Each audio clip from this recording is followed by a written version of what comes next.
Assalomu alaykum, mani muxlislarim. Men yaqindan boshladim. O'zi ancha yildan beri quyon boqaman. Hozir ozgina bitta ikkita roliklar chiqargan edim. Etish vaqtida juda ham qiziqarli mavzular to'g'risida, quyonlar to'g'risida emas, hayotiy bir nimalar qo'shib, sizga qanaqa masalan takliflar berish vaqtida, xudo xohlasa men o'sha taklif bo'yicha chiqaman. Masalan, ikkita qo'shni nima to'g'risida muomala qilib gaplashishadi. Mani qo'shni bilan mani qo'shni urushib qolishibdi. Mani battar bo'lgan deb suvini mazza qilib ichib oldi. Menisi arazlab o'tiribdi. Mana shunaqa temalarda, faqat yomon temalarda emas, gaplashuvlar har xil temalardan.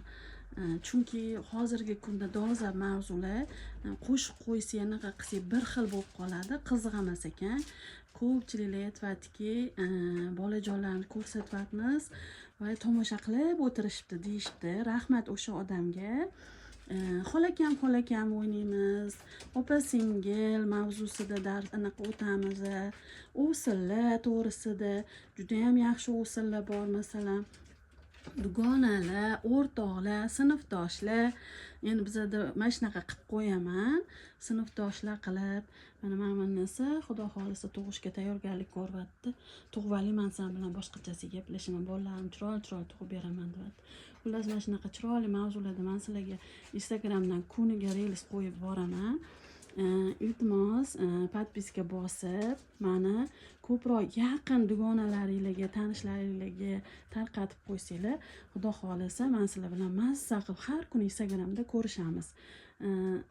So'z boyligimiz ko'p. Quyonlarimiz bilan hammasi bilan har xil turda gaplashamiz. Er xotin mavzusi ham bo'ladi. Er xotin mavzusi ham deyishgan edi. Xudo xohlasa naryoqda qo'yimiz ham yetyapti. Men ham qolib ketmayman mo'jizapa deb. Qo'yi ham olamiz xudo xohlasa. Xudo xohlasa inshaalloh zo'r sizlarga mavzular chiqaraman. Faqat menga podpiska bosib, hamma tanish dugonalarga tarqatib qo'yinglar. Xudo xohlasa zo'r kadrlar olib beraman sizlarga.